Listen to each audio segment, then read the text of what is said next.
Hello दोस्तों, स्वागत है आपका मेरे YouTube चैनल इंस्पायर सागा में। अगर आप मेरे चैनल पर नए हैं तो सब्सक्राइब करना ना भूलिए। तो कहानी शुरू करने से पहले कहानी के बारे में एंड में कुछ बताने वाला हूँ, तो कहानी स्किप मत करना। तो चलिए कहानी शुरू करते हैं।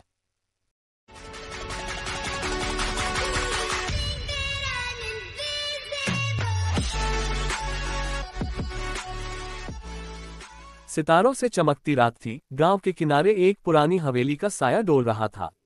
जिंदगी के शोर से दूर वहां एक अजीब माहौल बसा हुआ था, जिसने गांव वालों में भय और रहस्य की बातें फैला दी थीं। रात को उस गांव में हवेली में से किसी के चीखने की और रोने की बहुत तेज डरावनी आवाजें आती थी, जैसे कोई मदद के लिए पुकारता हो। गांव के लोग उस रास्ते से जाने में भी डरने लगे थे। तब गांव के युवक विवेक और उसके दोस्त हर्ष ने मिलकर निर्णय लिया कि वे हवेली में रात बिताएंगे और उसकी रहस्यमयी कहानी को सुलझाने का प्रयास करेंगे। रात का समय आया और वे हवेली की ओर बढ़े। दरवाजे की ध्वनि से ही उनका हृदय कांप उठा, लेकिन उन्होंने अपना निर्णय थाम रखा। हवेली के अंदर उन्होंने अजीब सी छायाएं देखीं और वहां से गूंजती हुई सनसनाहट की आवाजें आ रही थी।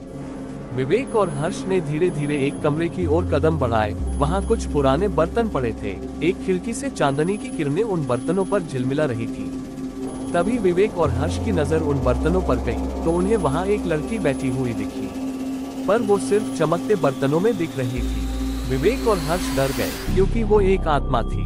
तुम कौन हो? विवेक ने डर के साथ सवाल किया। उन बर्तनों से आवाज आई, मैं एक विधवा महिला हूँ जिसे यहाँ छोड़ दिया गया है। मेरा नाम मनीषा है।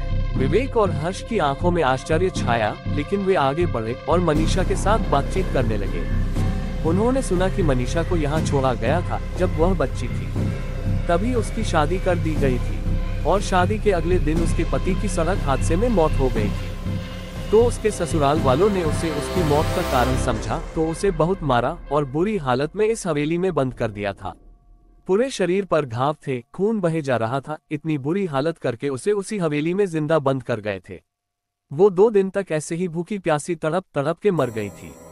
मेरी मदद करो, मनीषा ने रोते हुए कहा। मेरी मदद करो, मेरी आत्मा को शांति दिला दो। मैं बहुत सालों से इस हवेली में भटक रही हूँ। विवेक और हर्ष ने अपनी दृढ़ता बनाए रखी और उन्होंने मनीषा की कहानी सुनी कि मनीषा तब सिर्फ 12 साल की बच्ची थी। इतनी छोटी बच्ची के साथ इतना बुरा हुआ। दोनों की आंखों में आंसू आ गए थे। उन्होंने उसकी आत्मा को शांति दिलाने की दिशा में मदद करने का निर्णय किया।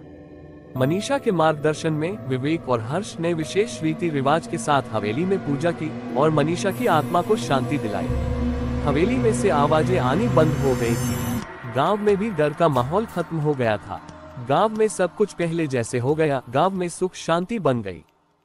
तो दोस्तों, ये कहानी आपको कैसी लगी? दोस्तों, मैं आपको इस कहानी के बारे में कुछ बताने वाला हूँ, लेकिन इस वीडियो में नहीं, अगली आने वाली वीडियो में। तो दोस्तों, वीडियो मिस मत करना और स्किप मत करना। इस कहानी का उद्देश्य मैं बताने वाला हूँ। तो दोस्तों, ऐसी कहानियों के लिए हमें सब्सक्राइब करना ना भूलिए।